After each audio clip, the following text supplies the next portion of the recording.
I was 9 when my addiction started. I never imagined I would ever share this with anyone.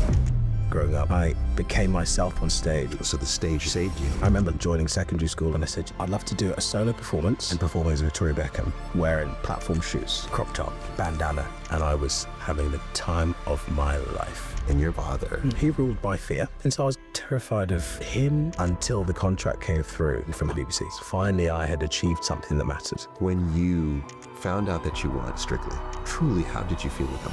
I had a great family. I had 2 kids. A hashtag couples goals. It's what people are buying into. But actually, I was slowly dying inside, Paul. The person that was me was starting to scream, I can't do this anymore. So in this period, what was actually happening? Gosh, I received a text message. I remember getting the news 5 minutes before going on stage. I'm so sorry to hear about your dad. I put the phone down. And I had to go on stage to sing. Thank goodness that I found means to go, here's who you really were that was suppressed. The rest of my life begins the day after this airs. What part of you would you like us to see that we didn't see previously? I've never spoken about this, Paul.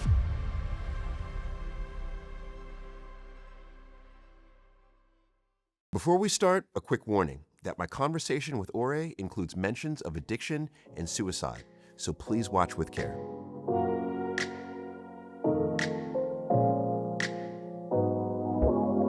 Ore Oduba, we need to talk. Oh, Paul, we do. We really need to talk.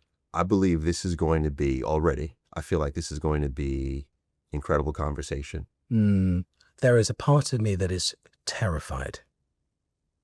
I say a part of me. The vast majority is terrified because I feel like personally for me, the rest of my life begins the day after this airs. It's a kind of a seminal drawing the line moment. Wow. I've got to the point of going, do you know what? I've got so much going on up here that I have no idea how it's going to come out, but I know it's going to come from a very important place. And we talked for a long time about where we should have this conversation. And in the end, it had to be you. It had to be you. What you create here is safety. One is, I thank you for being here. And to your point of so many people feeling seen, and I almost get chills saying this, is that this is the most common comment that I get from people who watch We Need to Talk, is that through every conversation, they feel seen. Can I start with one area where I do not feel seen? Yes. In your experience. Okay. Is it Dorset? Because I have traveled all over the UK. Yeah. But I've missed. You've missed Dorset? How did that, who didn't send you a postcard when you were growing up? Dorset it is one of the 17,000 places and wonders of the world. Dorset was home. Dorset is where we grew up. It's funny because my parents moved a family from Nigeria to Dorset in 1988. And it was almost as specific as them throwing a dart at the map and going, really? That's where we're going to live. And so you think 1988, a family from Nigeria in suburban Dorset, we were not a common sight. No. And I was saying, could you describe Dorset in 1988 for everyone? Gosh. That kind of 1950s Stepford Wives situation. Okay. It's just very middle of the road. Even in those very early years, you understand that you are different. That you are the odd one out. And so at that age, there's only one direction that you're going to go. You're going to conform. You're going to find a way to blend. It's crazy that I think about this now because it was so normal at the time. I would proudly say to myself and others, I was the whitest black kid in town. And think, nothing black about me other than my skin. And that was my standard. That was okay. And I think it felt like it made other people more comfortable.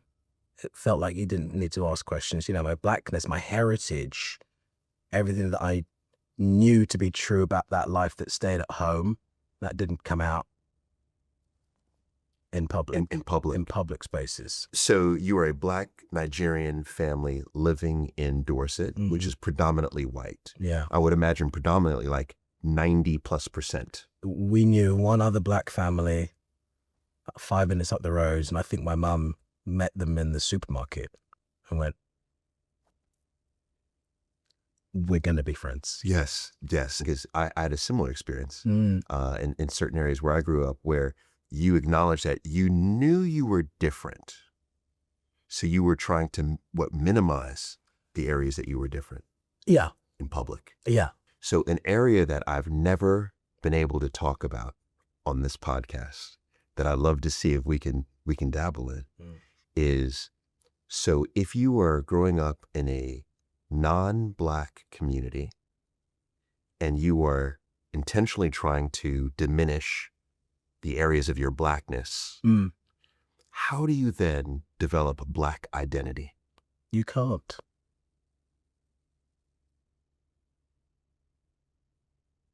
Paul, you can't. You can't be what you can't see. The only one Black space that I did inhabit, literally, was my home.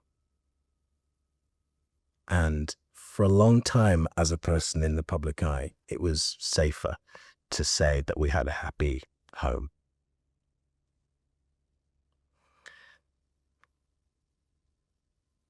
There were times, but it wasn't. Us as siblings, we had a wonderful time together. But the reality was, growing up in an environment and on a diet of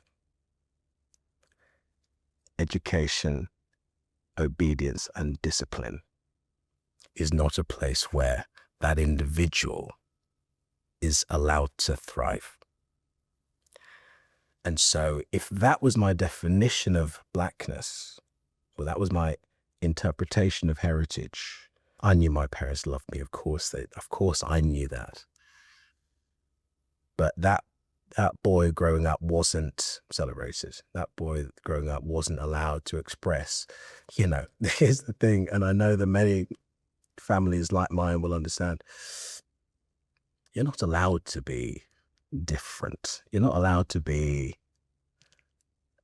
expressive. You're not allowed to be neurodivergent. You're not allowed to be queer.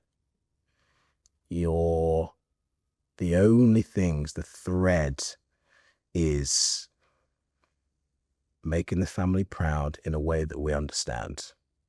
And when you grow up with a father like mine, and he would tell you, is one of the number one lawyers in Nigeria, he needs to be able to tell his peers that he has a family that is going to make not only him proud, but everybody. And so things that make you, if they stray away from that, they're occasionally beaten out of you, Paul. They are certainly not allowed to seed and to grow. And so I just feel sorry for many years of telling myself that it was happy when I know that I didn't feel happy at home. And I've got to a point so gratefully now, fast forward 30 odd years, of reparenting myself and allowing myself to go, that was your childhood, that was your upbringing. And thank goodness that I found means, methods, learning and understanding to go, here's who you really were that was suppressed. Yes. But to answer that question more specifically of where do you find Blackness, there was always this thing that I appreciated about going back to Nigeria. And we would go back regularly. We'd go back Christmases and summer holidays for 2 weeks at a time every year. Okay. There's something about getting on the plane, a plane full of people heading to Nigeria. I've just left Dorset. You get on that plane and you look around and you go, oh, I'm really not the odd one out here anymore. There was something that I always understood and felt my shoulders dropping. But getting off that plane was a very different experience. Again, it's the idea of, if this is where blackness exists, but this is the place that I'm being removed from the things that I love, the expression that I've found in my life as I'm growing up, and returning to a place where 24/7 now, not just at home, 24/7 education, obedience, and discipline.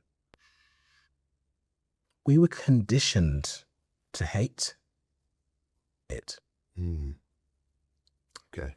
And that's not on a blight on the country. That's not a blight on the culture. It's not a blight on the heritage.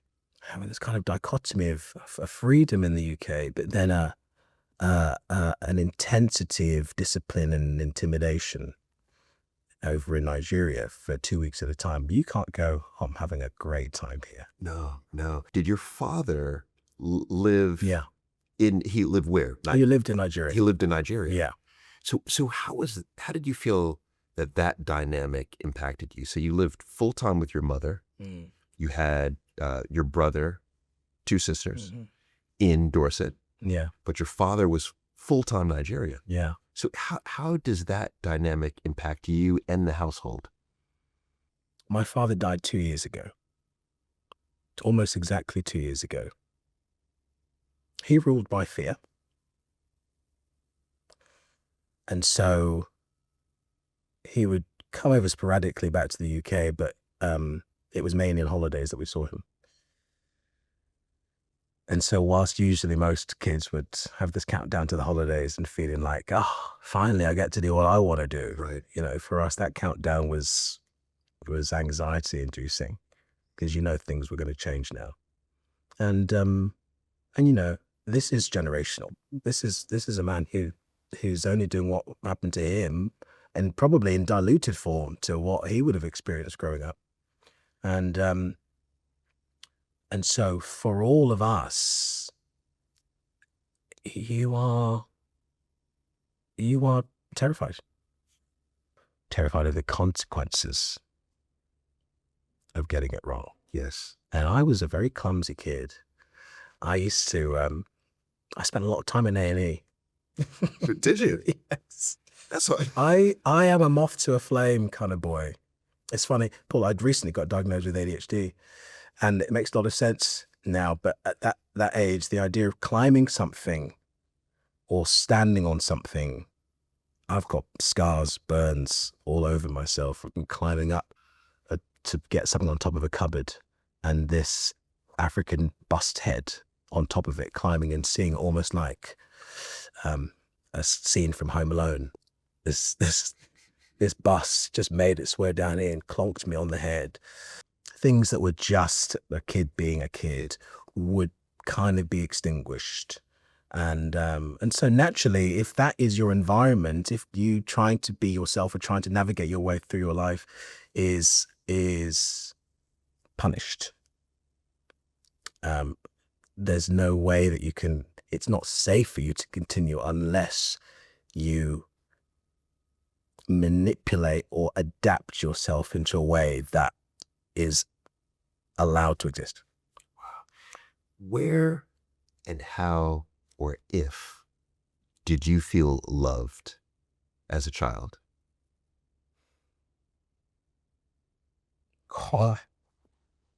It's funny because I spent the day with my mum yesterday, and my children and my nieflings, as my late sister loved to call them.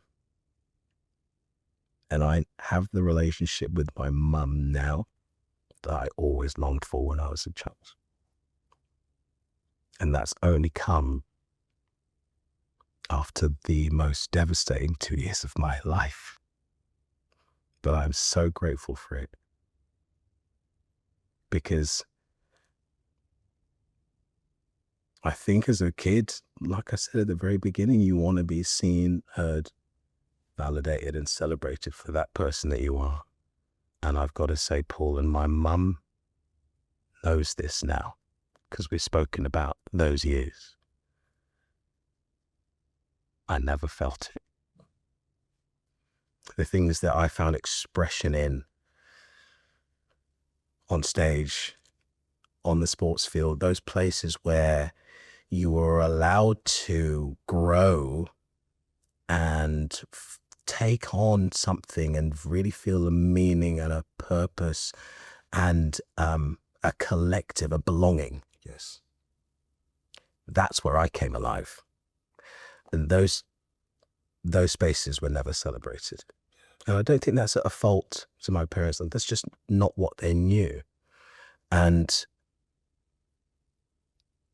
I wish that they did, but they just didn't. And so I think knowing, you know, my dad's working all hours, he was providing for how he could do in Nigeria. My mum was looking after 4 kids single-handedly, and working, and is a devout Christian, and so Sundays were for church, and so there wasn't time. There wasn't time to celebrate those moments or to understand those children as they were as individuals. Yes. I've got this memory that I was so keen to share with you. That it's just a moment in time, but it reminds me of that's the kid. It's so beautiful because you showed me a picture of you as a teenager. And I remember leaving primary school and joining secondary school at 13. In that first term, they were throwing a Christmas party in the December. And they were asking people to step up to any kind of performance, a recital, if you're learning violin, if you are, you know, particularly good at speaking, maybe you might deliver some kind of speech, or if you're in the choir. I put my hand straight up and I said, you know what I'd love to do? I'd love to do a solo performance, and I'm going to perform 2 songs.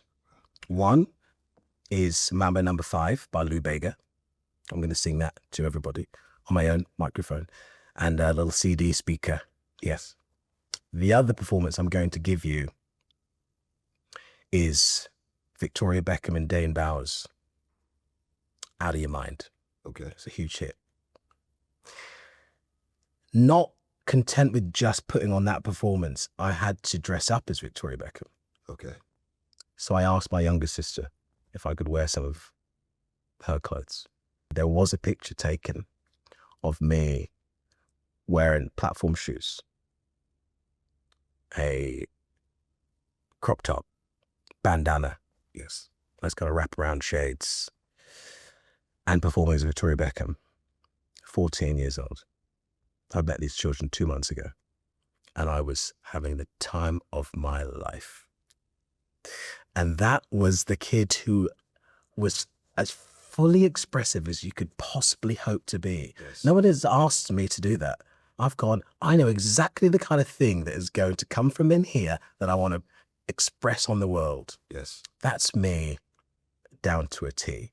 And I think the boldness, the naivety, the kind of absolutely not a care in the world about what anybody else is going to think about me dressing up as a Spice Girl. Yes.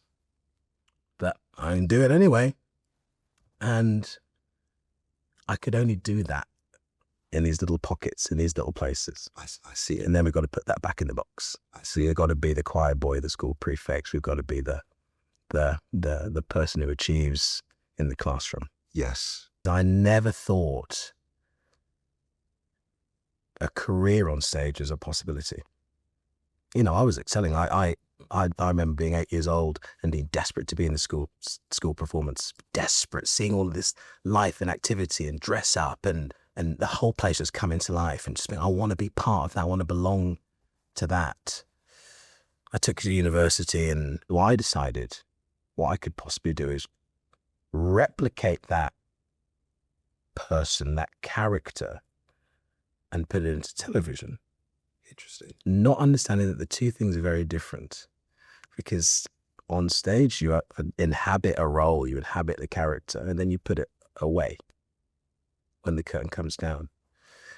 I didn't know that on television, if I'm looking to adopt that character, if I'm looking to adopt that personality that I know is going to be acceptable, that's what is perceived as you, and you can't put that away. So as I very fortunately find myself in this career, everything that I kind of wanted to create, there's this creation that is acceptable, that people like watching, that you know is going to be employable. And it took me a long time to realize that that isn't me. But then, so at university, I find this very interesting. At university, so you were very methodical about this. You were creating a character that you believed would do well as a television presenter. So when you're thinking about the character, what are the attributes of this character that you began to build at university that would be the television presenter that would do well in TV? By the way, do well in UK television as well, because this is where you wanted to present. I mean, I think that character was very much an extension of the character that I was portraying in person as well. I think that character was someone that was very likable, was someone that was funny, that was somebody that was seemingly extroverted and up for anything. But I think it was also allowing me an opportunity to escape something that was really going on. You know, I remember spending time for 3 years at university, really trying to make television a career, spending nights till 3 o'clock in the morning, working and editing and creating content. You know, we see it so much now in that content creator world. Yes. This was our existence. I grew so much in that world from, you know, a freshman, knowing that I was going to make a beeline for this television and radio and magazine world, the media center. It was a place of incredible creativity. And then I spent 3 years, and that was the place that I felt home and belonging. There was wonderful, like-minded kids like me that wanted to just make television. And we developed it into a place where we were making 5-6 hour long broadcasts, multi-camera stuff, bringing departments together, and doing stuff that was never done before. And it culminated on a personal achievement, winning a award at the National Student Television Awards as the best male presenter, you know, across the country. That year was the year that I left university. And how old were you? I'm 21. You're 21? And I remember calling my mom at the time and saying, "Mom, I just won. I won the award. I won the award for best TV presenter." And she said, "What's that?" And I was crushed. Because that was everything. I thought, it doesn't matter what it was. It just means everything to me. The first feeling that I wanted was it should be celebratory. And it wasn't, and you know, she wasn't to know. I didn't share it with her. I didn't share that side of me because I didn't think she would understand it. But that was the thing that I was desperate to do, and I found this avenue. I'd begun to see that this is something that I could achieve in, that was mine. But what hurts in what you're saying, and I can't fathom the pain that you went through at that moment in your life, because here is something that you've spent so much time and energy focusing on, right? But you can't share it with your mother. Presumably you can't share it with your father at all. No, I remember when I got my first job in children's television, working for the BBC, and I told him, I said, "Dad, I've been selected to be one of the new presenters at CBBC." And he laughed. He laughed in disbelief because he didn't understand what that meant. He didn't understand that that would be me. And this went on for about 3 weeks until the contract came through. And there's an envelope, and on the top of those big bold letters. And at that point, he lost it. He was, popping the champagne. Okay. And finally, I had done something that he could share with his world, because everybody knows about the BBC. And finally, one of his children had done something that he could celebrate with his peers. Finally, I had achieved something that mattered. Was that the first moment that you believe your father was proud of you? Yeah. On the eve of heading off to London, I remember plucking up the courage to say, thank you for everything that you've done for me, but that you don't have to look after me anymore. And I know in my heart that was a help cry to say, you don't have to have a hold on me anymore. Right. Because I've escaped. I'm free now. I can look after myself. I'm in charge of my life now. And I was streaming in tears. He was very proud. But it was time for me to try to wrestle something back, something that hadn't existed before. Because it was mine. Yes. And you had truly worked yourself into that position, and that was based off of skill. Because I think with television, one thing that I've realized, because I feel like I've been in TV for at least maybe 15 to 17 years, is just how many people are grandfathered in, who are brought in because their uncle or their mother or their father is a part of the industry. They're just literally recruited in that way, opposed to those who really through sweat equity, and who achieve those positions. So I would imagine that you literally built your network from scratch. It was literally from university. You built your way up into the industry. Yeah. So you now move from Dorset to London. You were how old? 22? 22. 22 years old. Yeah. You have a job. Is this Newsround?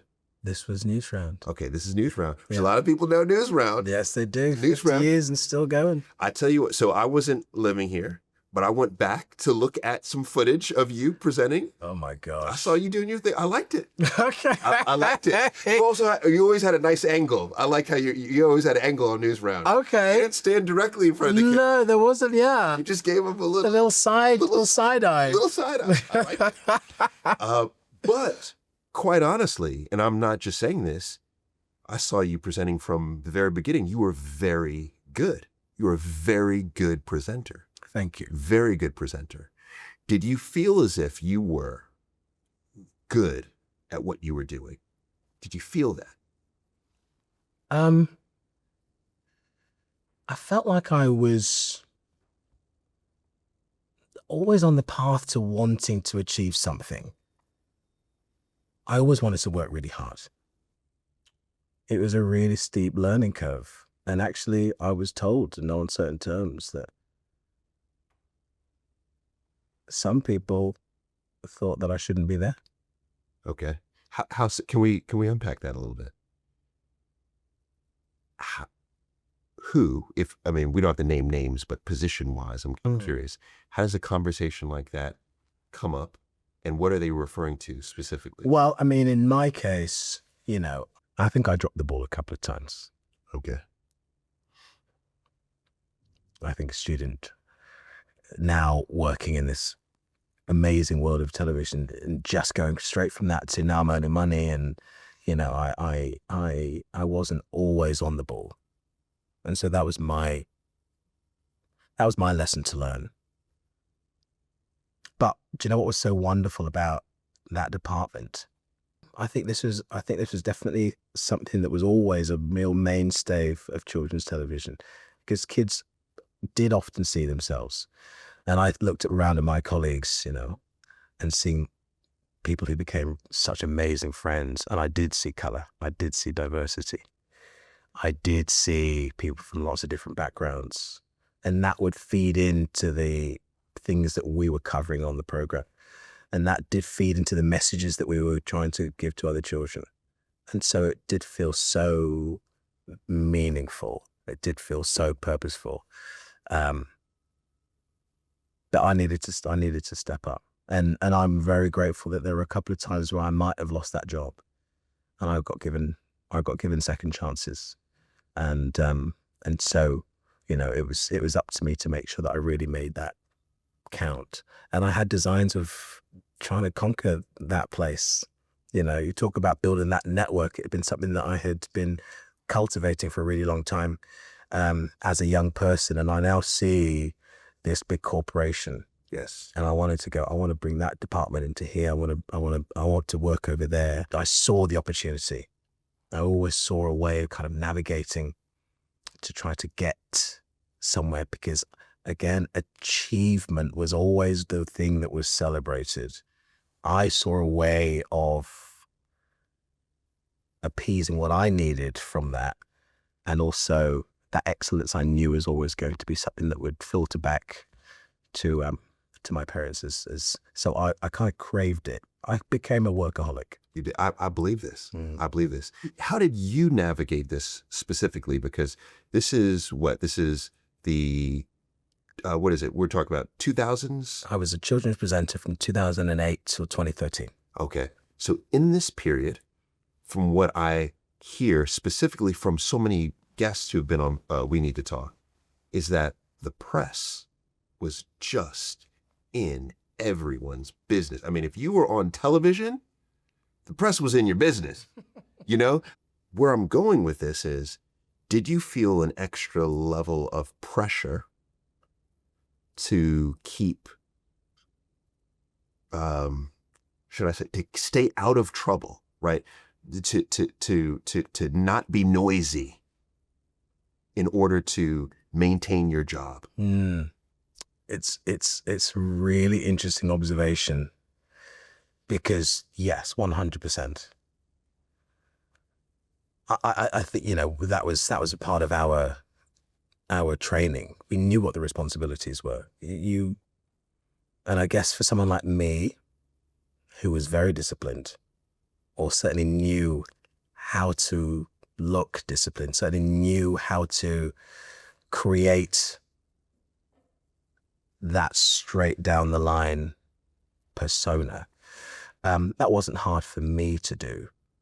But of course, yeah, you're a young person, then you want to have fun, you want to drink, you want to go out, and I think absolutely, and it should be, you are a role model to a lot of these children, that you need to be. There's a level of responsibility that you have to uphold. Yes. But that idea of your life's our business is something that I only really felt after Strictly Come Dancing.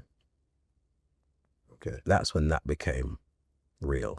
Throughout that series, and then in the years immediately after, that's something I wasn't prepared for. Wow. I had no clue how large the viewership was, how committed the audience was to Strictly. I had no clue until We Need to Talk.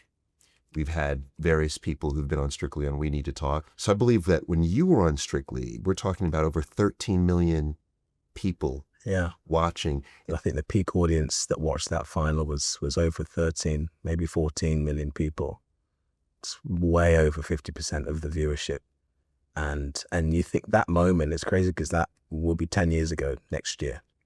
Look at that. It'll be 10 years ago. Look at that. And when I say your name, what people tell me is that they associate you with Newsround and Strictly. Right? They're like, wasn't that the guy that won Strictly? Yeah, I know exactly who he is, right?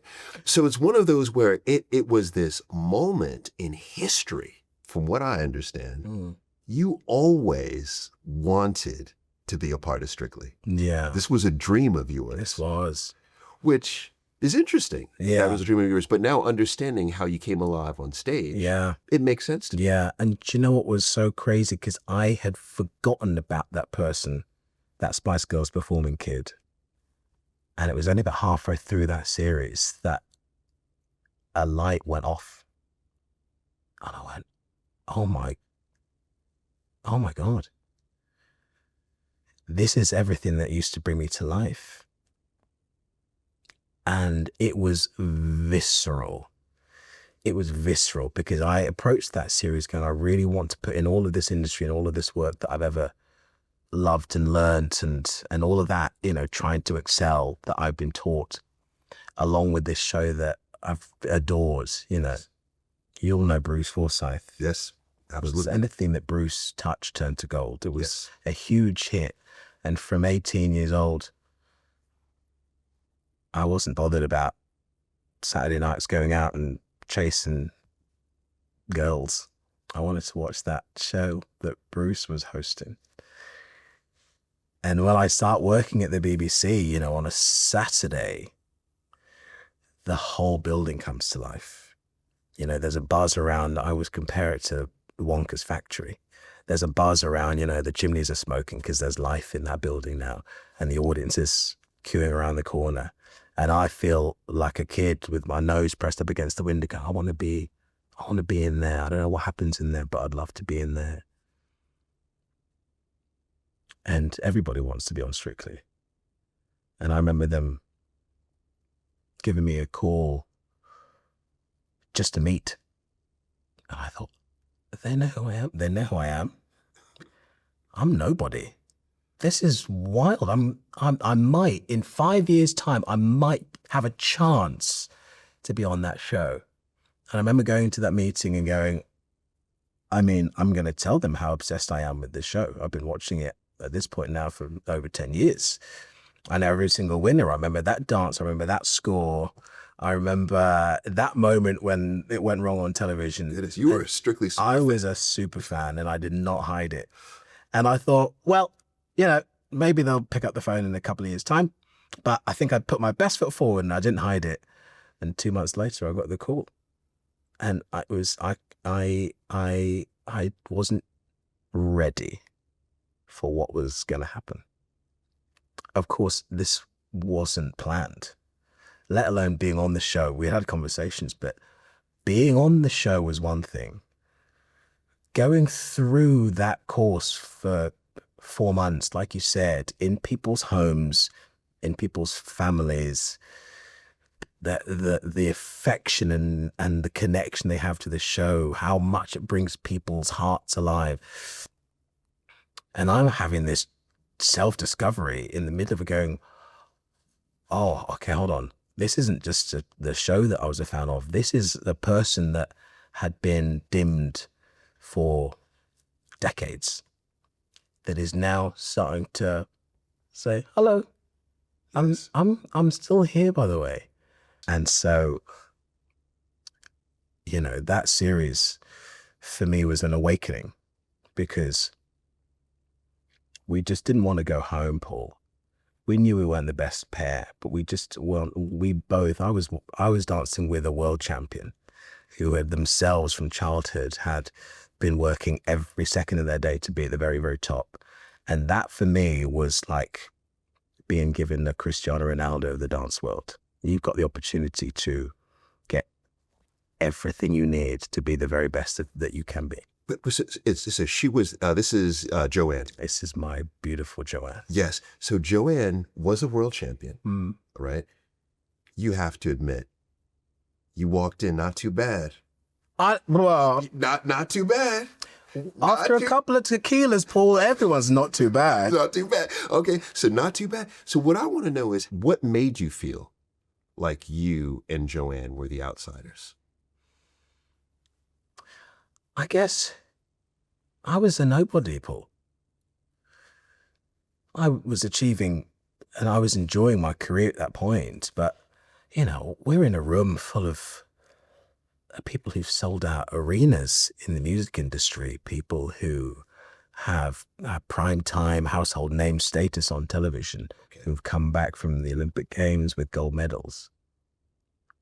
And I'm going, I don't know why I'm here.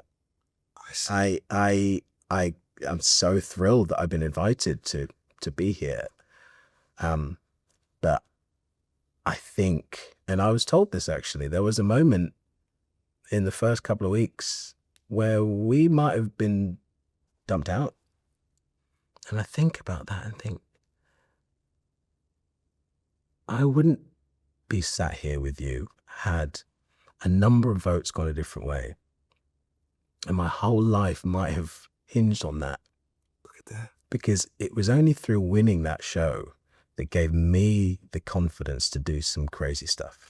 And I guess what the audience saw is a transformation, because I did go from somebody that not many people knew, who put heart, soul, tears into every step. And I look back at that series now and I think of the person that was, I still have people to this day come up to me and go, you cried a lot on telly, didn't you? And it's so fascinating, Paul, because this is only 2016. Now we are so desperate to find men, especially, comfortable with emotion. Yes. Visibly.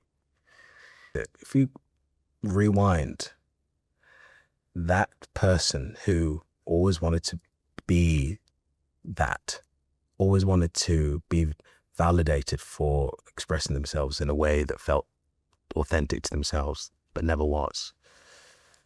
And you're getting the judges not only heaping praise, that's kind of their job. They've got to be enthusiastic. They've got to try and help you along.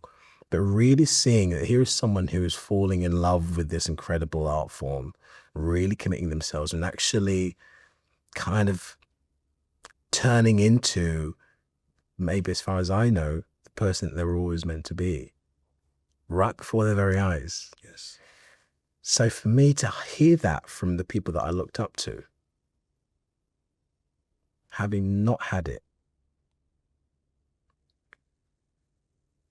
that was the inner child going, I'm getting the thing that I've always wanted. Yes, I could see it. Such an inflection point for you.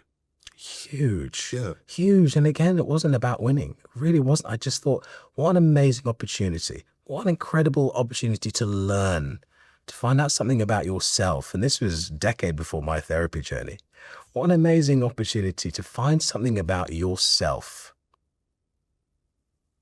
in an environment that is safe, that is uplifting, that is about learning, that it's about expression. Yes, you've got to put on a show for 12 million people. But for 6 days of that week, you are going into a place that you never knew existed. And that, for anybody, is really the only moment that you start discovering who you really are. Yes.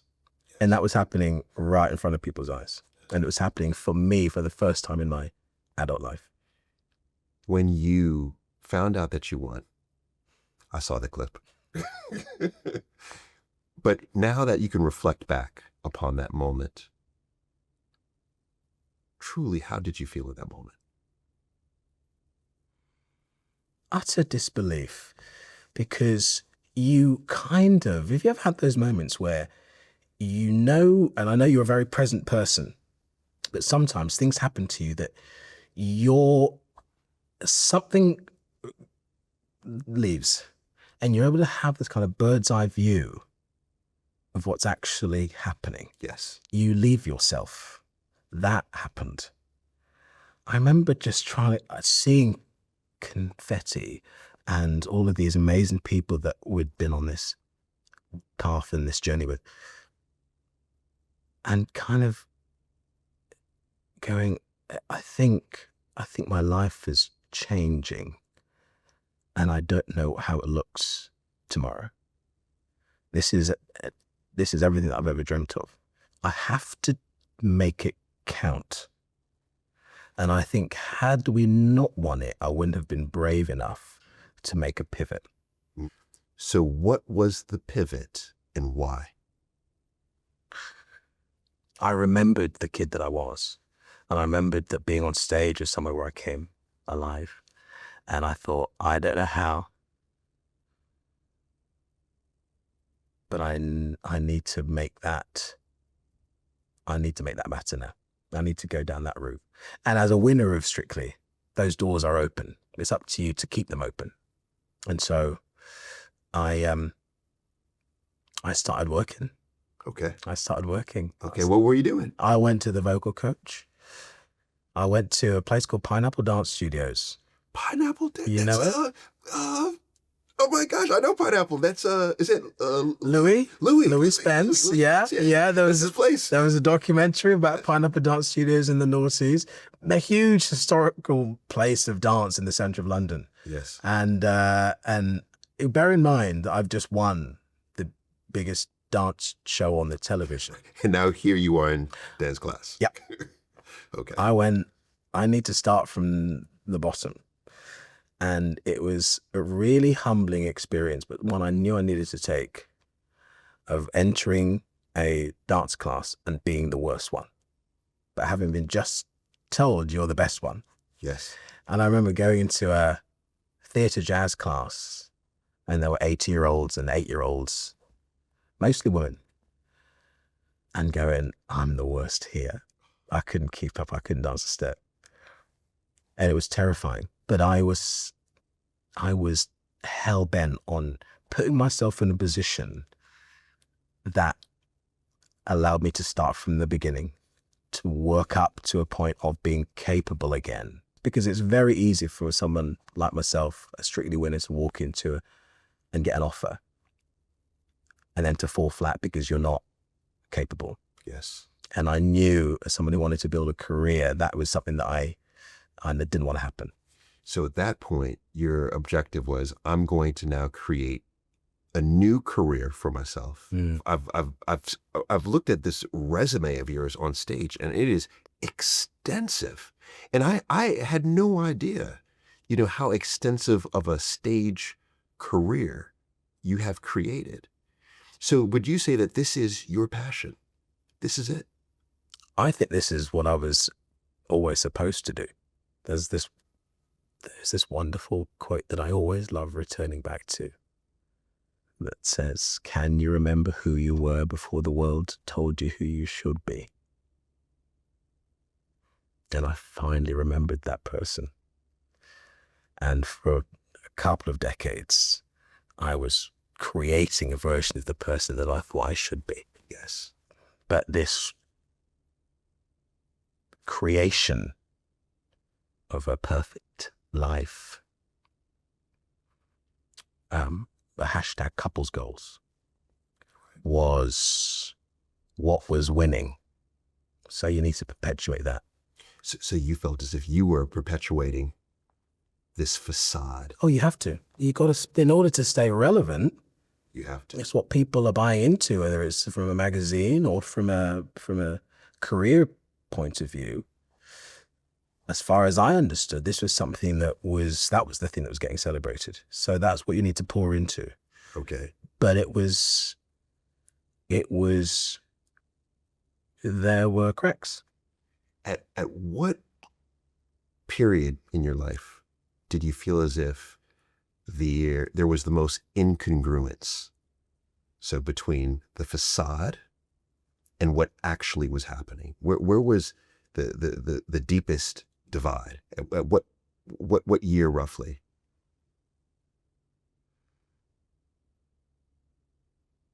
Do you know what? I think there was a point, and we all had to have a moment of reflection in lockdown.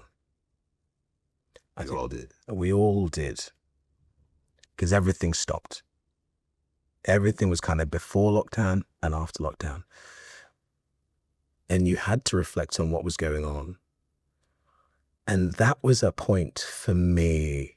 And I had never knowingly suffered from an anxiety, but things started to get very loud internally. At this time, at lockdown, you're married, 2 children. Yeah. Yeah. You have what the public perceives as not just a good life, but quite possibly a perfect life, right? Not too long from being on Winning Strictly, you have a stage career that's really starting to blossom.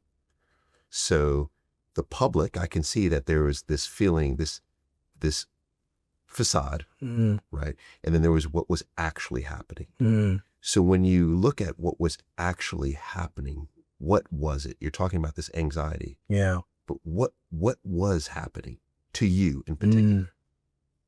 I think a lot of the decisions that I made in my life, Paul, were to please my father. And I've had some people, some very wonderful, close people to me, friends, family, who said, I wonder if people are going to ask you, Ore, if you're okay, considering what you and your family have been through in the last couple of years. Nobody asked if I was okay.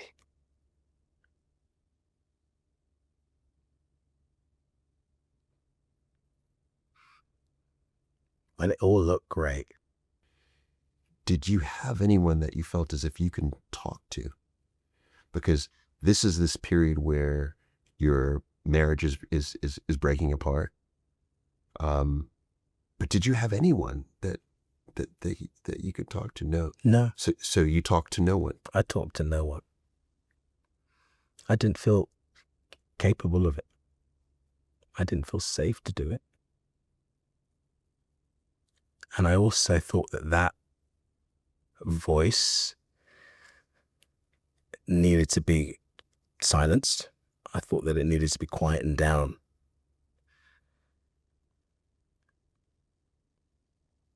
You know, here's a version of me that had been kind of told to be put to the side. And it certainly built my life off of a projection. Yes. Paul's about to show you a presentation he made in Adobe Express, so you better be nice.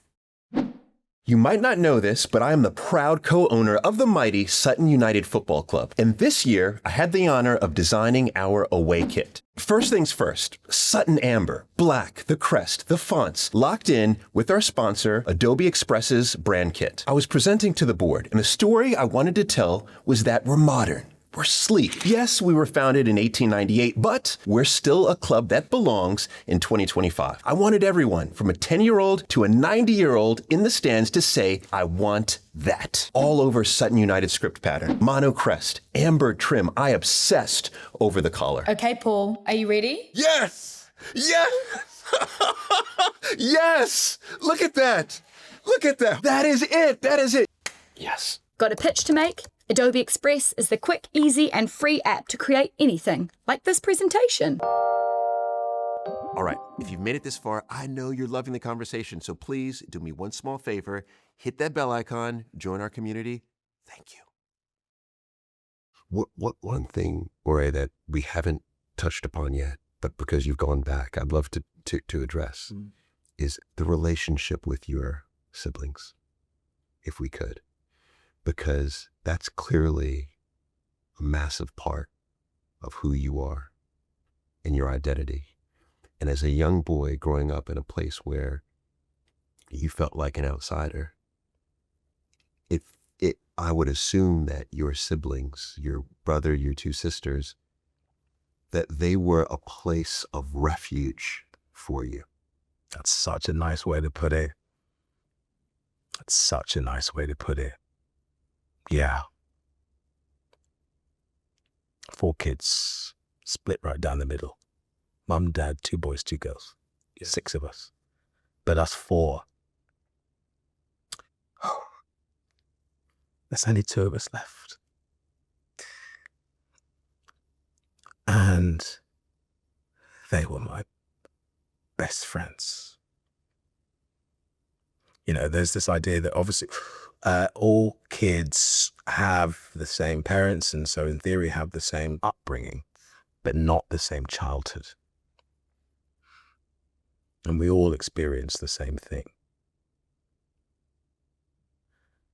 I lost my sister 6 months ago. And I have a brother I haven't seen for 20 years. We don't know if he's alive or dead. And I don't think it's a coincidence that most of us have pushed some big red buttons in our lives.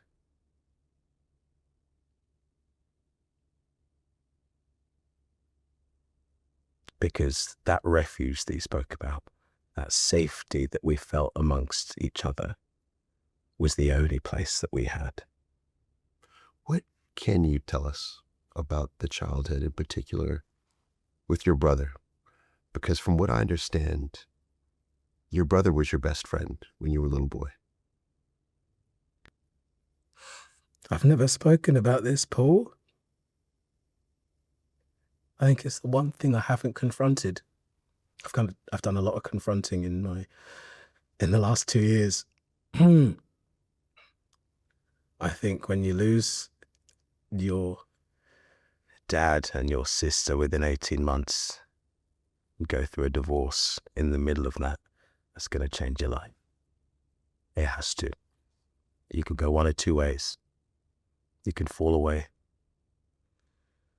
or you can tool up and really start digging into why you feel like you do. And I feel like I had to do the latter. I had to find a way out. But the one thing that I haven't confronted is losing my brother. He had a psychotic episode, and he had been a real achiever. I looked up to him so much. He was in all the stage productions. He was a really sporty guy, excelled at school. Seemingly out of nowhere, he just fell off the track. And I feel for my parents because they had no idea what was going on. How old were you? 16, 17. Okay. You know, there were signs at school that he wasn't being friends with his friends and, you know, was falling into a difficult crowd and some of the behavior was changing. And as far as my poor parents, you think just generationally and culturally, they don't have an understanding about what's going on. As far as what we were told as children, he started smoking cannabis. Well, that'll be it then. And after that, he became psychotic. I don't think that was what was really going on, Paul. And when that behavior became violent and intimidating, we had to put locks on the doors in our bedrooms because we didn't know what we didn't know what was going to happen.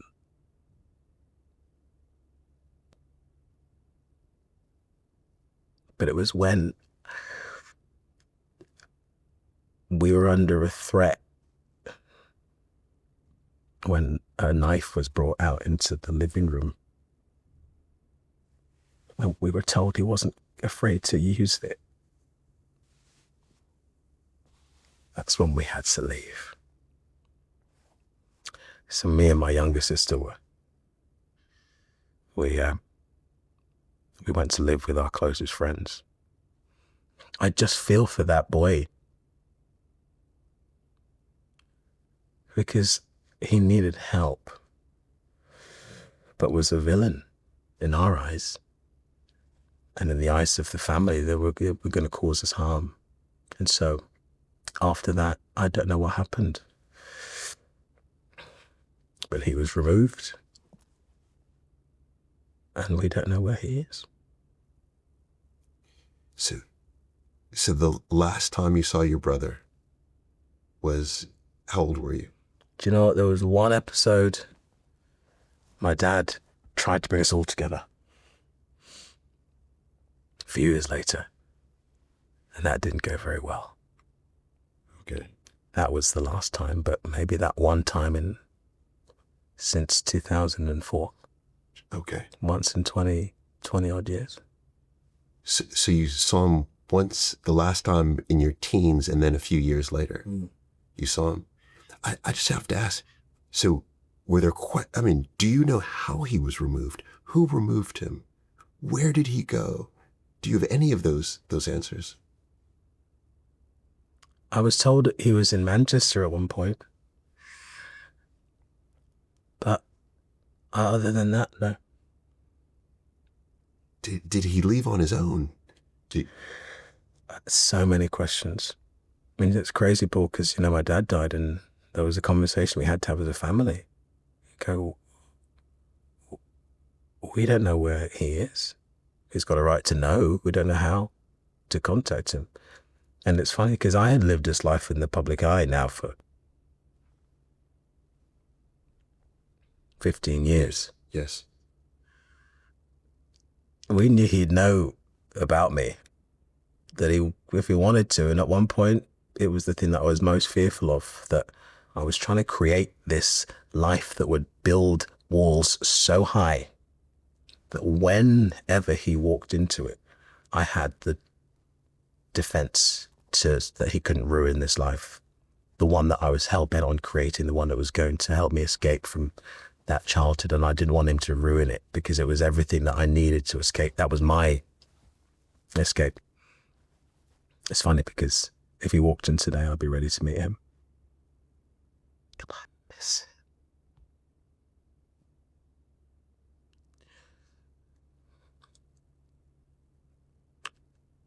I don't think it's a coincidence that I find it quite hard to make male friendships.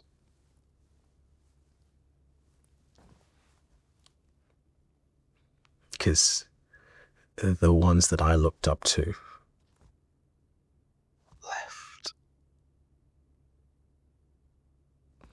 And I don't think it's a coincidence that I feel quite intimidated in male company. Do you? Yeah. Yeah. The women in my life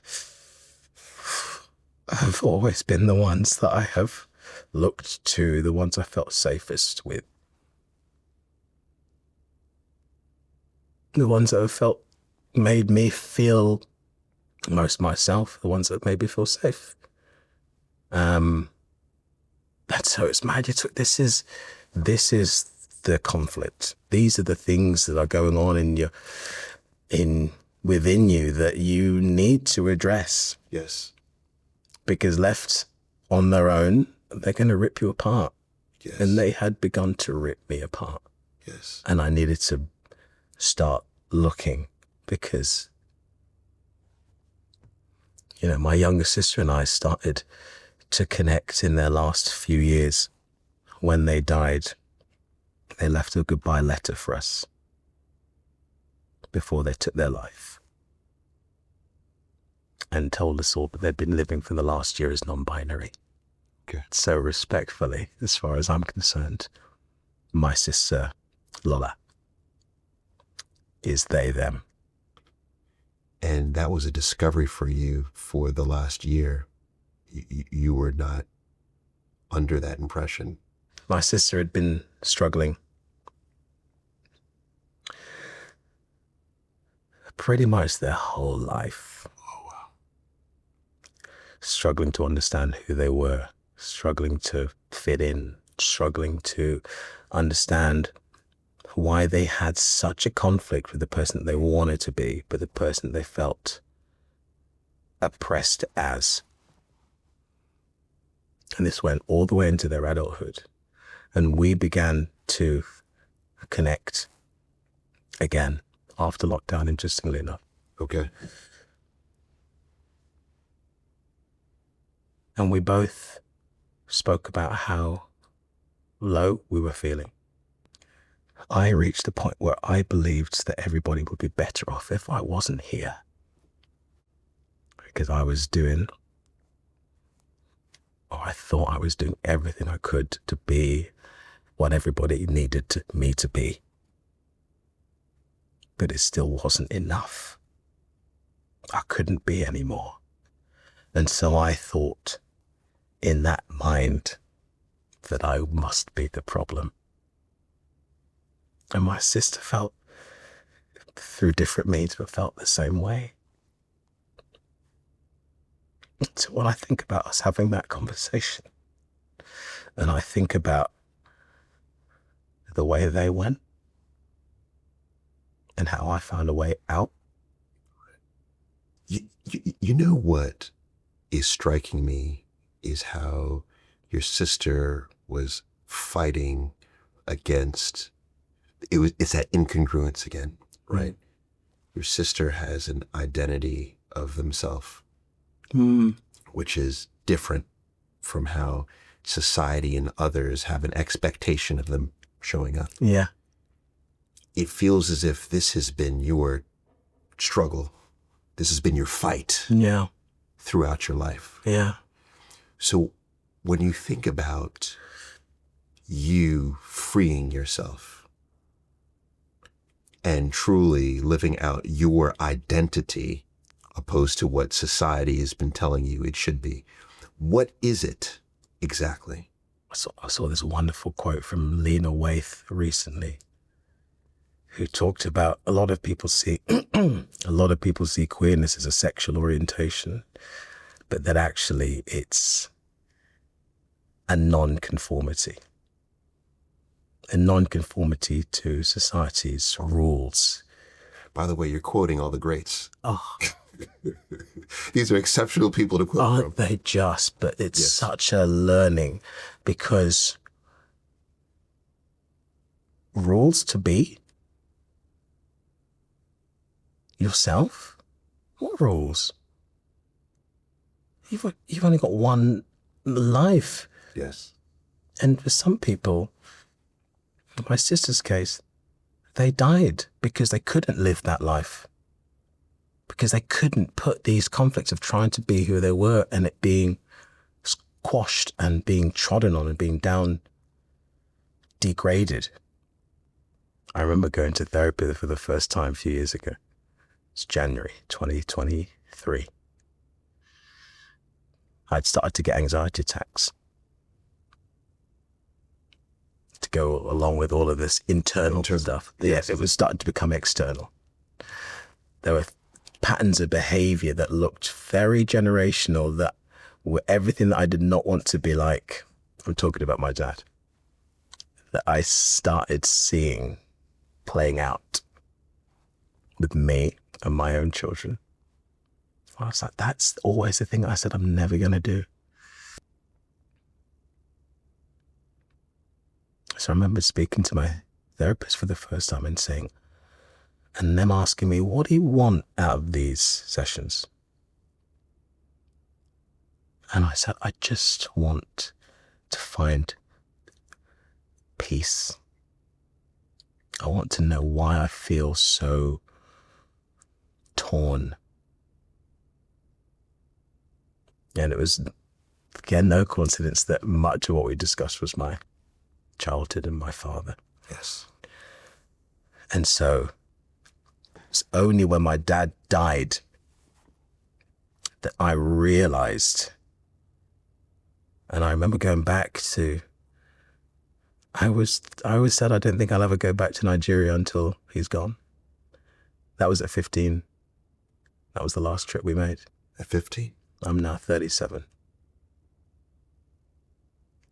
And I remember going back, feeling those same feelings on the plane, feeling seen amongst people that look like me, but getting off that plane and going, I feel like a 15-year-old. And what was so unbelievable was now, as a 37-year-old parent of my own 2 children, I remember walking back into that house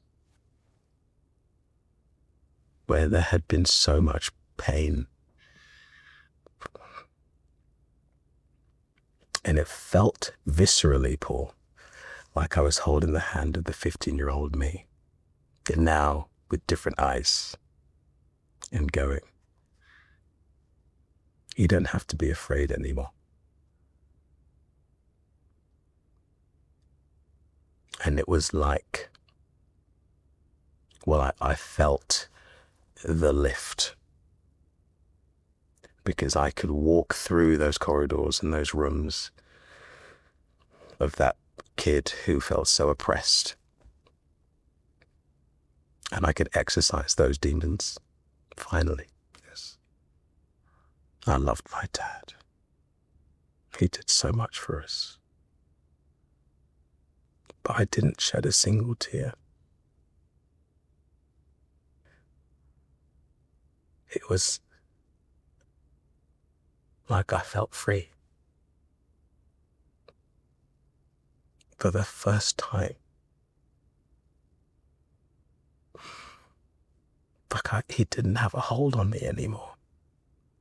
And it's crazy, because if you don't mind me quoting another great Oprah, your friend. Yes, yes.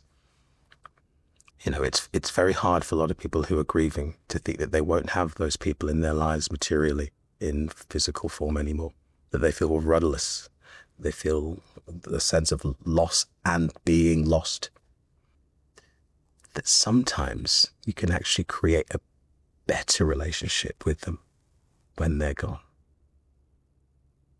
And it seems as if you're still navigating what that relationship feels like to you with your father who has passed, but you're navigating that to this moment. Yeah. I realized after that I had been in fear of him my entire life, even nearly 40. I remember one of the last times I saw him, I tried to have a confrontation with him about wearing shoes in the house. In my house.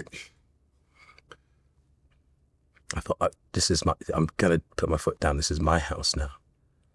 Man, I reverted to being 12 years old all over again. This man was in his late 80s. But I remember getting the news 5 minutes before going on stage. We'd been told maybe a week before that he wasn't very well. At the time, we didn't have the greatest relationship, me and my mum. But I knew something needed to be said, because she wouldn't call me on a Saturday night.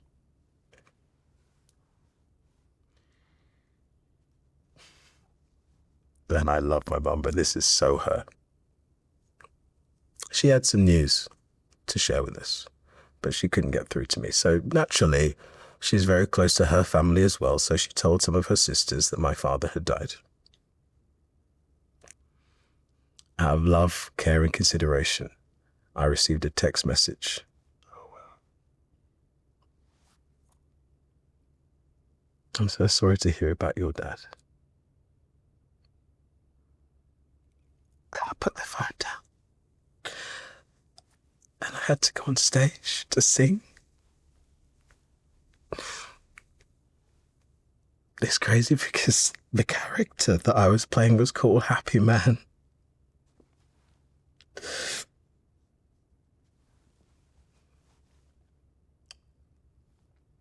And I knew that day that the world that I had understood before was over. And I had to do what I had to do. It was on my mind the whole time. This has been your story of having to do what you have to do, even though there's so many, not necessarily conflicting thoughts, but thoughts happening that are contrary to how you're expected to show up in the environment. Please help me, Paul. Is it kintsugi What's that Japanese art form of bringing broken pottery together? Oh, wow. I wish I knew. I just call it a mosaic. And lining it with gold. There's that Japanese art form. I am a sum of so many broken parts. And I am in a period personally of readdressing and reparenting all of those moments that I, now with the awareness that I have, with the self-awareness that I have of who I am, in being able to go, that was you. Validate that experience. That was your childhood.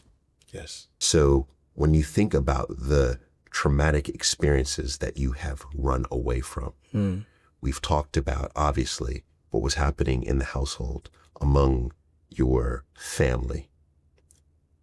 Are there any other traumatic experiences that you were running from? It's something that I was really keen to bring to this conversation to talk to you about, because it was only as a result of all of these awakenings that a year and a half ago I was able to escape an addiction that had dogged me for nearly 30 years.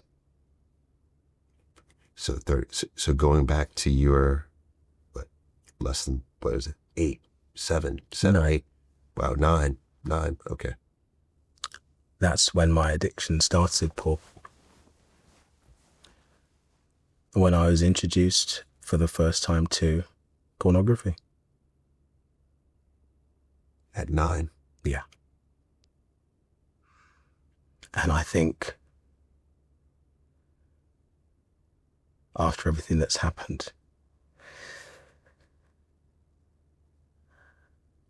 only understanding how much of a thread that had been throughout my life was I was finally able to escape it. Because I know it had been dogging me. It had been destroying my life from the inside out. But it was the thing that from a very early age was what I was running to as a response to a lot of the trauma. Okay. So at 9 years old, you're introduced to adult content. Yeah. By whom? And what do you remember as your reaction to it? It's very innocuous. A friend's older brother. And this was 30 years ago at a time when we didn't have the accessibility that we do now.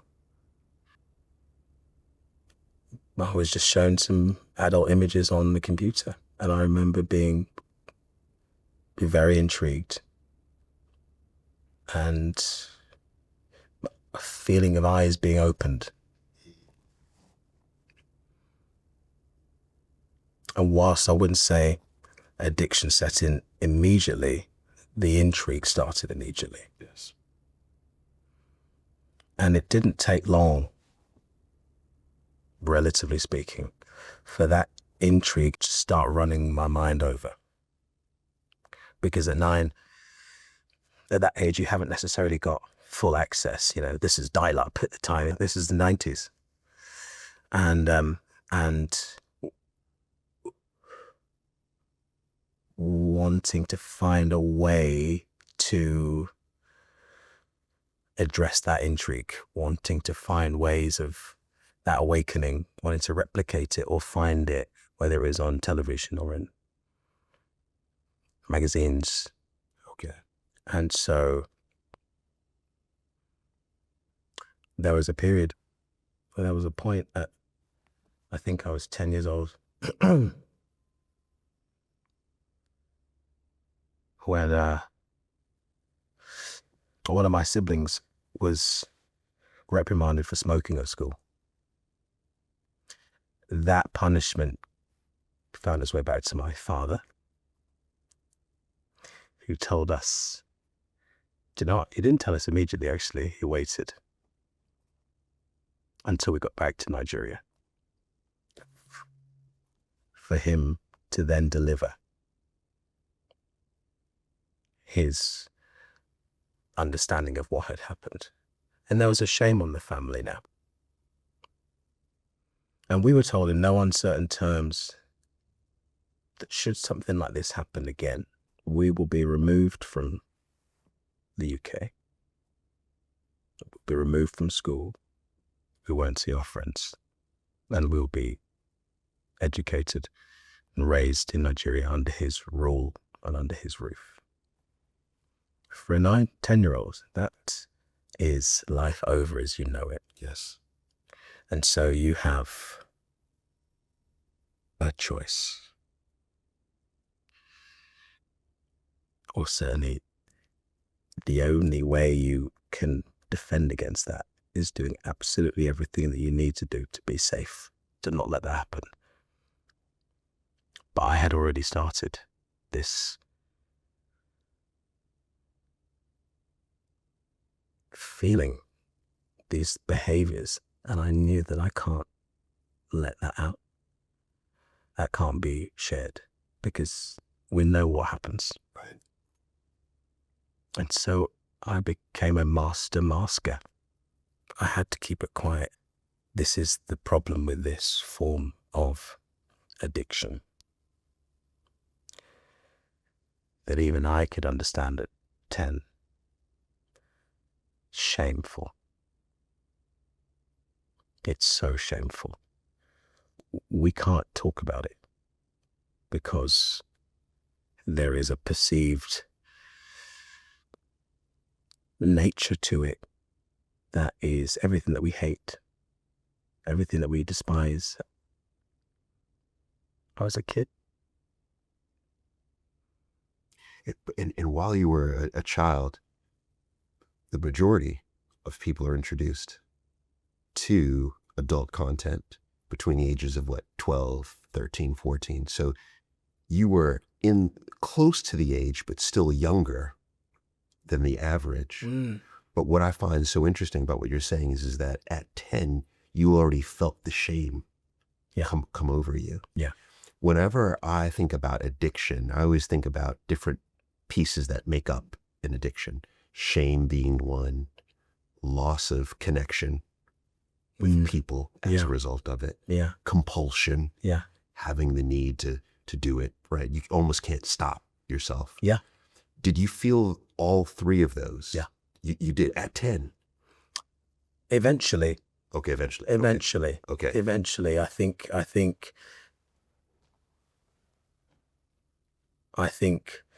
having been introduced at that age, and you know what, the reason why I come to talk to you about this now, Paul, is that this has now been brought to an attention for all of us. There was a report in July from the Children's Commissioner that told us that children as young as 6 now are being exposed to explicit adult content. That actually there's research that 13, but as young as 11 could be the average age that children are being introduced to it. Look at that. Most of it is on social media.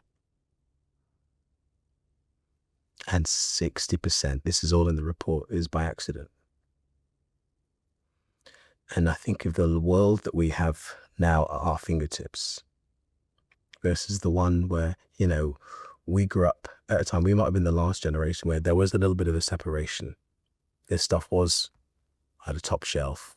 You did have to find a way online, but we have this in our hands and in our pockets now.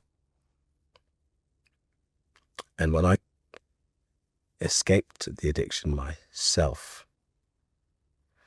I was prepared to tool myself up in a way that I could guide my own children around a topic that I knew had given me so much conflict. Because at that age, I didn't want to find those images. But as a way, like you say, of addiction, and I'm looking at the picture of Gabor Mate over there, who we talked about before this conversation, and learning about his work has changed my life. Yes.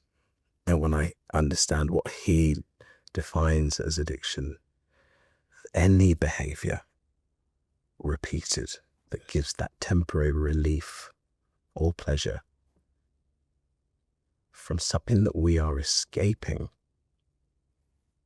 in a way to emotionally regulate ourselves, often because of a trauma that is going to give us long-term negative consequences.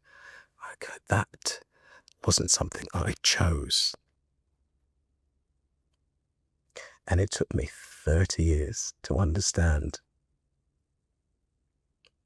that I was returning to a behavior that I was so conflicted with. What happens is this kind of conflict between real and the virtual, where as a young person, you are watching content, and there's so much research that is rewiring your natural neurological pathway. That as a young person, that is making you question what you know to be acceptable. And left to its own devices, left unguided, left undiagnosed and neglected,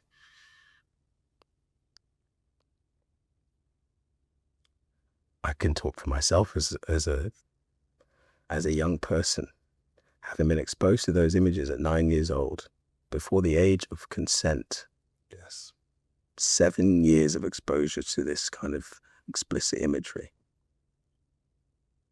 Having had those dopamine hits, those surges in synapses, and creating a socio-sexual mapping in your brain that you understand to have some truth. I know if we leave that the way things are going, it's going to cause an epidemic of problems for our young people, because we're already seeing it happen now. Yes. Or so I'm very curious now, is how did that 7 years, if you will, of rewiring of your brain, how did that begin to manifest itself and show up when you were in your mid-teens, and then in your 20s, and then in your 30s? Well, like any addiction, it's something that you have to live two lives. You have the one that you're happy to show up in, and the one that you return to, in many ways, to feel anything.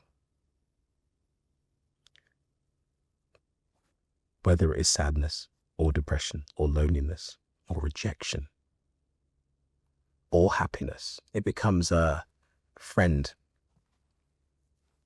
I already said the people that I loved most in my life were the women in my life, the ones that stay. But what you're seeing is so conflicting to that.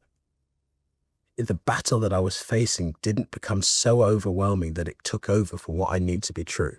Okay, I had two sisters, the mother that I loved. I knew I couldn't share this with them because I knew it was so conflicting to the people that were most important to me. Yes. And so I have to, without knowing that I'm falling into addiction, find a way to hide it. And it's very isolating. Again, it was something that I was just knew to be me. Just a part of you. Just a part of me. Something that I would always go to feel. If you ever felt worthless, if you ever felt rejected, it was always a thing. And it's mad talking to you about this now. I never imagined I would ever share this with anyone. But in the last year, as I've spoken to friends and family and so many amazing, supportive people in my working world who have all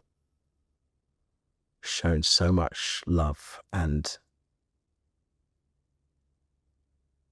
pride in me talking about something that is a problem for so many of us. You know, I've been speaking to a number of people, and whilst the reason that I felt like I needed to speak about this is because I wanted to be able to guide my own children when it comes to it. When it comes to them seeing stuff that is going to be there, they're gonna come across it. And like so many of life's pitfalls, whether it's drink, drugs, money, so many of life's pitfalls, it's something that I knew I needed to address. But when I saw what's happening from a societal level, and this report came out about other children, I thought, I can't. You know, when I said about in 10 years' time, Yes. I can't keep quiet about what I suffered, went through, and escaped, only to save my children and see what is happening from a prevalence level societally, and keep it to myself. And 10 years later, see something that another 12-year-old might have fallen into and is now 22. Right. And has been their life, and not speak up about it. And in many ways, I was so scared about bringing this to the table today because I know it's going to make a lot of people uncomfortable. Talked about not living life by society's rules. And that's exactly where I was going to go is, why do you believe you telling your truth will make so many people uncomfortable? This is, I believe, one of the biggest problems we have societally. There is such a prevalence. And I know that nobody, certainly nobody in my position, would ever think it wild enough to bring it to the table because of the perception, because of the risk of reputation, because of the risk of life as they know it being over. But I knew I had to do this today because, Paul, this is me putting my life as it is on the line to save my children and to guide anybody else's children going into a world where at their fingertips they can fall into something that they never asked to. When we hear that 60% of children are finding it accidentally, that it's cropping up on iPads, that societally, it's just so normal. It is. You know, my youngest, who's 11, but when he was 10, was sent a message in a group, a group chat. A friend of his, just sent a message. And 10, exposed. That's it. Yes. And if we leave it, what's going to happen is these children start self-educating because it's too sensitive to touch. We know they're kind of doing it, but we don't want to discuss it. So what happens is these children are going to start sharing it between themselves. You're right. Most of it happens on social media. On social media. 80%. You know, and to your point of, we don't want to discuss, this is what blows my mind, but it also I can understand. When I say understand, is because talking to people, a UK study found that 20% of parents thought that children should never be taught about adult content. Right. So they're saying, don't even talk about it. Just shh. Let's pretend it's not happening. Wow. Isn't that something? I think when you understand, you know, I was that kid. There is an aptitude for children to want to do the thing that they're told not to do, to find a way around. And there was an online safety bill passed earlier this year that set in these age restrictions for online content on internet browsers, that you have to be 18 and you've got to age verify, or it might be AI, or you might have to put a mobile check-in. At the same time, the VPN rates went through the roof. Absolutely. To avoid. to avoid. Yeah. And by the way, you search how to get around online restrictions and the internet will tell you how. And I felt so sad because I knew that most people would think that was the issue solved. That there was almost, I don't have to talk about it now. We don't have to discuss because it's been sorted out for us. But there is such a prevalence about it within an adult world. But you mentioned about it shared on WhatsApp. Yes. I watched Adolescence recently. That film changed the conversation about what it means to be a young boy, to be an angry or lost or broken young boy. I spoke with Ashley Walters before, earlier this year, and asked him about how much of an issue. And that Ashley was such a kind friend to allow me to bring this up, that he and the team understand this to be one of the catalysts to a lack of meaning that a lot of boys have in their life because it's expected of them. And so they're going to discover this stuff. All children are going to discover this stuff because it just exists. Right. And the longer we leave it untouched, the more we're allowing these children to discover it themselves and educate themselves from a reference point that we know isn't going to serve them or serve anybody else going forward. I've just read and learned so much from so many amazing people. Jason Wilson, Yes. Yes. he wrote this book, The Man the Moment Demands, and he does such amazing work for young boys. He said this thing that really struck me, that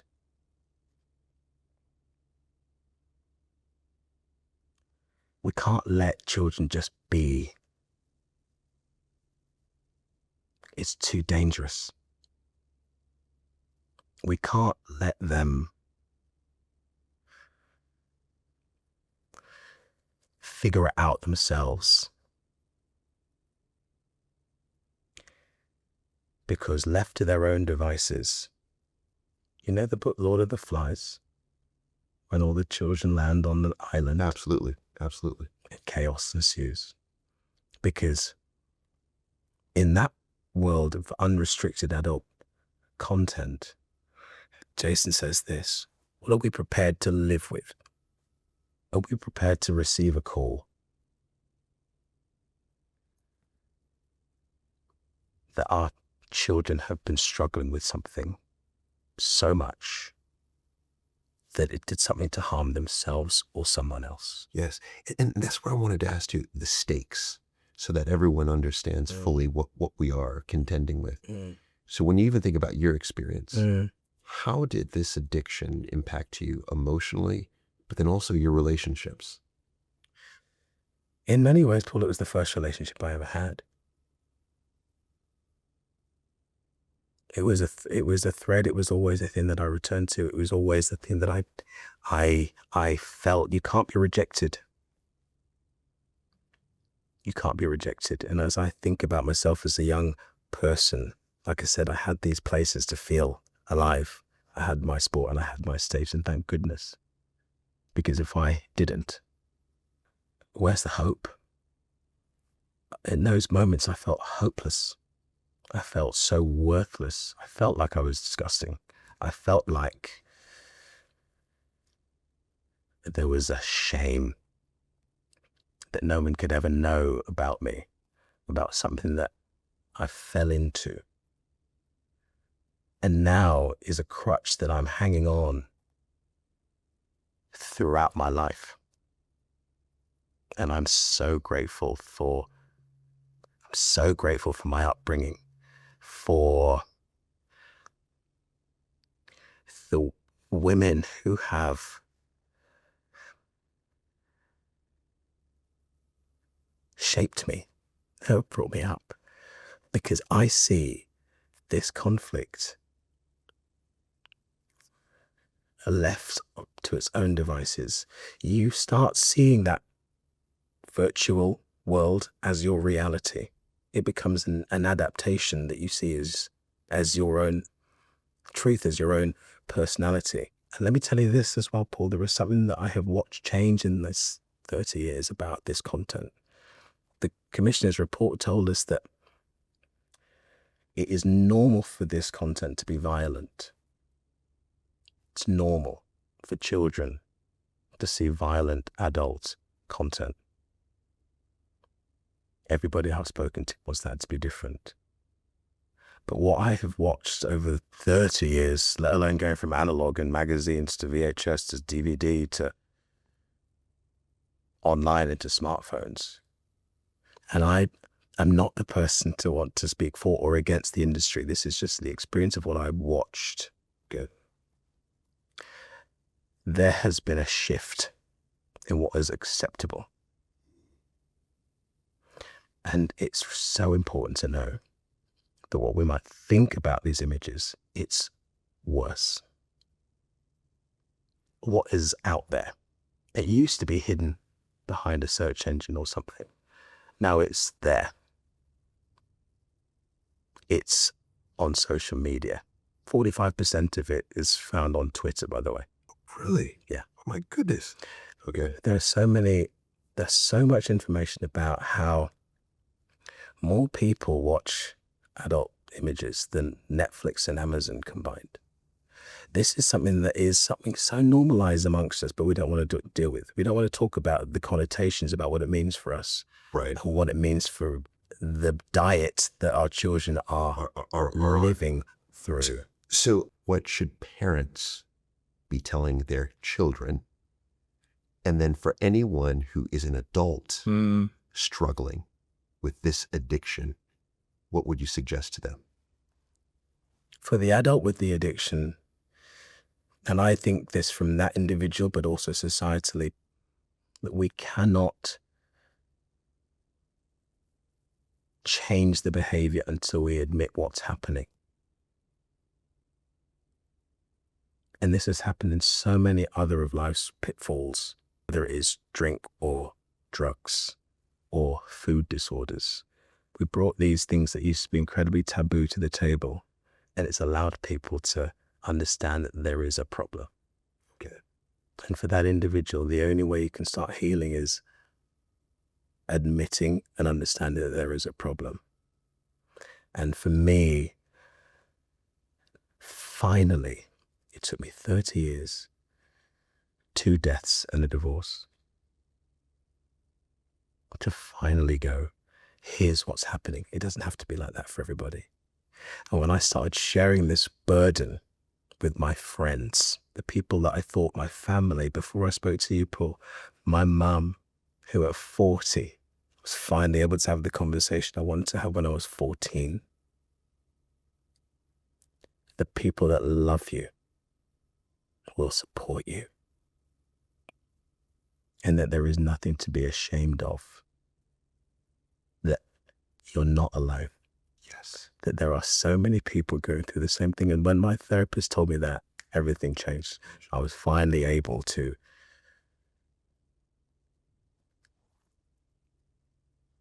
find the strength to create lasting change. Because there's this gap in addiction where you think that there's no purpose. You have to find a reason to not. And left on its own, there's no reason, because it's the thing that gives you the escape, it gives you the pleasure, it gives you the relief. Which makes sense. I think for parents, I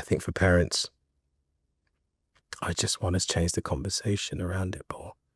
I really want to give other caregivers and parents the opportunity to lean into the difficult conversation, because I think about that traditional idea of sex education, that right now kids are being educated at 14 at school. In my case, I've had 5 years of exposure to a world that nobody is discussing. Exactly. It's outdated. Well said. It's this common theme I've seen among having stronger relationships, whether it's romantic, whether it's family, whether it's social, whether it's professional. It's always about the willingness to have the hard conversations, the willingness to be inconvenient. Mm. And to your point about Jason, is to inconvenience yourself. Yeah. But also what you just said was beautiful is that if you are struggling with this addiction, there are people who love you who will always love you. They'll love you through the battle, and they will battle with you. Yeah. Ore, I have a surprise for you. You do? So I'm going to play this, and hopefully you can hear it. Where do I even start? You probably don't even know, because you're always so nice and you say that, I taught you to dance. But it's the other way around. You've changed my life, and I'm now doing the things that I'm doing because I danced with you. And the things that you taught me, how to be grateful for the situations that you're in and that you find yourself, because maybe at that point in my dance career, I'd done a competition world, but you were so grateful to be on the show, and that was why you put your heart and soul into every step and into every rehearsal that we did. And I'm telling you now, your wonderful sister and your father are looking down and are being so flipping proud of you. Like, I remember your dad used to cut out every single little clipping of anything that you did. And I'm telling you now, he's still doing it. He's still doing it up there. Every little newspaper clipping, every little interview or anything that you do, he's still making a little mood board, a little thing all about your little scrapbook all up there. I'm so proud of you and what you're doing for yourself and for others. And I'll just leave you with this. Wanna change the world, there's nothing to it. I love you. That woman changed my life. And she changed the course of it. And you know what? I love you, Joanne. Thank you. One, let me say, this is Joanne Clifton, right? Your Strictly partner. That was one of the most beautiful messages I've ever heard. And how she so perfectly articulated your life and what you stand for. And she ended exactly with what you've said with so many people who are struggling. And that is the people who love you will love you regardless. They will love you regardless. I have another surprise for you. Quick one. Go on. Go on. And You're full of them today. Full of them have to. You're here. You're here. I love you for that, man. So this is a photo. I would love for you to look at this photo and just tell me, how do you feel looking at the photo? What feeling comes over you? Okay? Okay.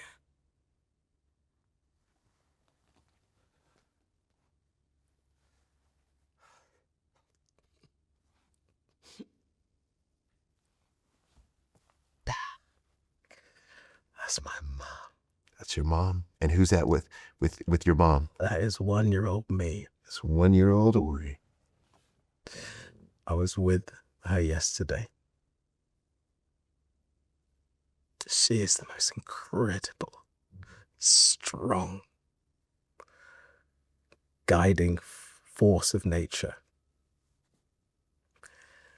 I think for me to believe that the kid that I was so worthless, would be so dismissed by the person that loved me the most, to finally understand after swimming through a river of pain that they accept me for who I am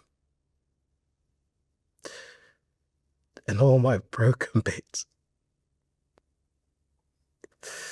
That's the biggest blessing. And so I cherish every moment I have. I don't know how long I've got. We don't know how long we've got with these people. No. But we have to show up as ourselves. And only when we accept ourselves can we allow other people to accept who we are. Yes.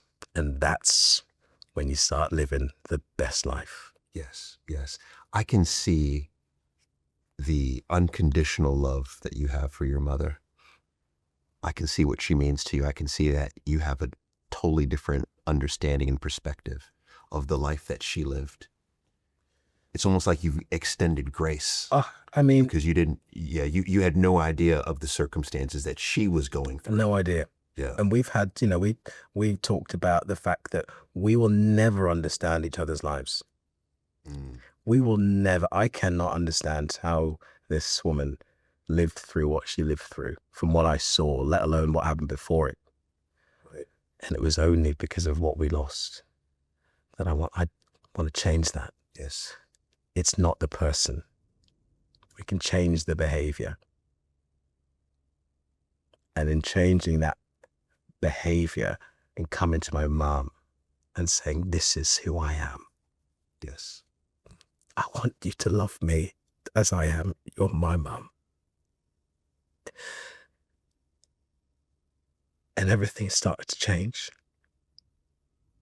And we have I could tell her everything. I've told her everything. Yeah. Everything. Stuff I wanted to talk about at 16, 17 years old. See, I think that is so beautiful. You think about this woman culturally, Yeah, exactly. as an age, from a religious perspective, this is not someone that I can finally come to stuff with my mum and go, and you know what she does, Paul? She doesn't understand everything that I'm saying, but she listens. There you go. She hears me. There you go. To me, that is the most profound way to show love, is to hold space for someone's truth. And you don't have to fully understand it all, but you have to ensure that that person knows you're not going anywhere. Yeah. And your mom is not going anywhere. I hope so. She's not going anywhere, right? She's got you. She's got you. So everyone gets the last question.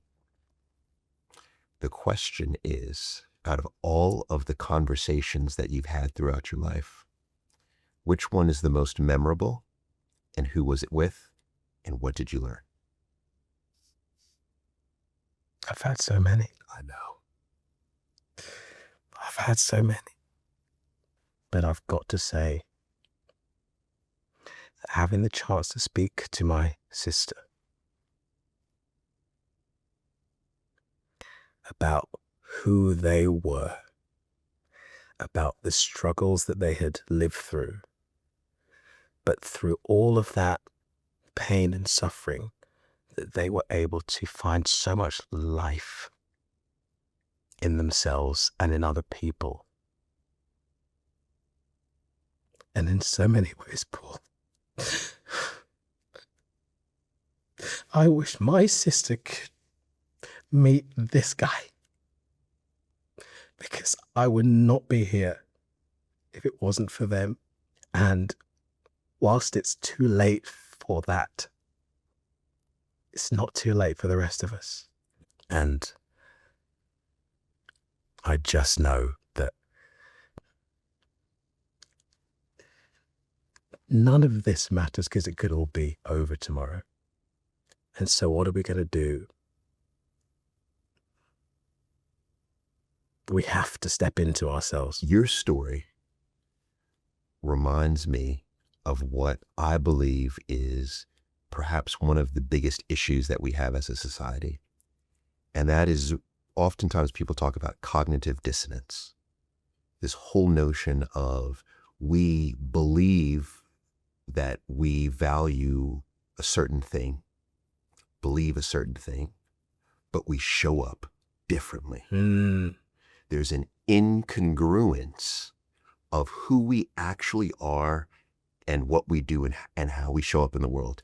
And this is what most of us face.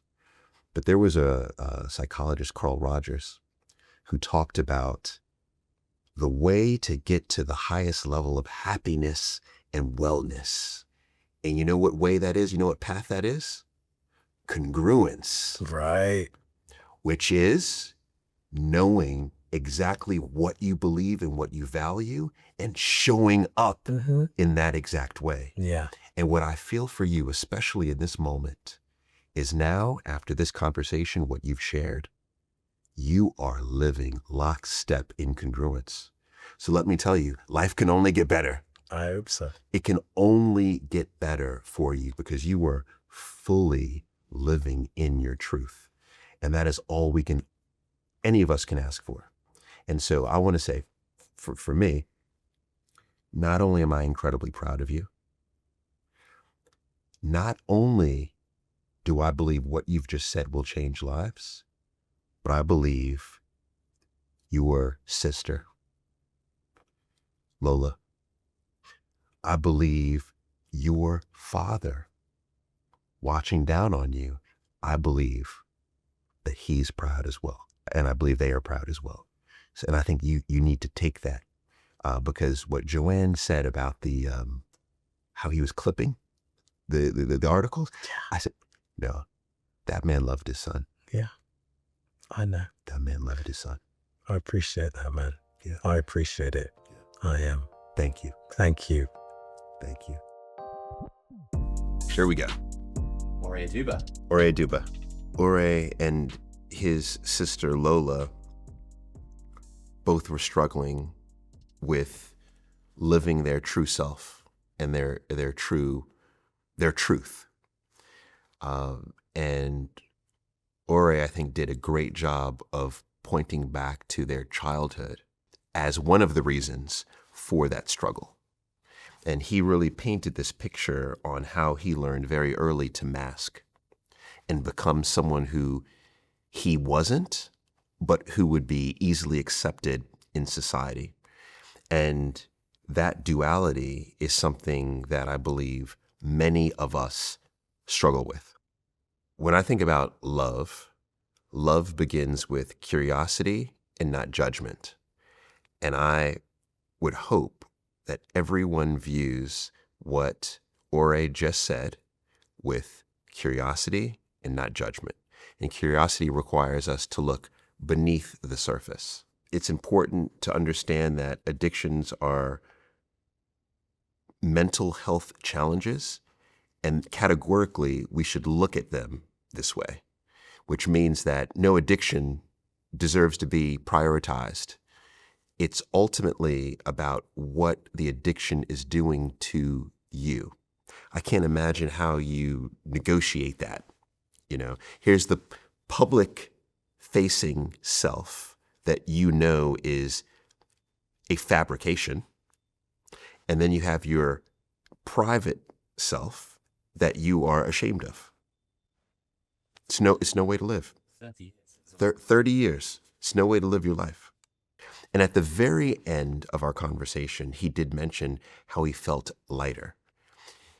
He is unsure of what the world holds for him, but he's more sure of how he is going to show up in the world.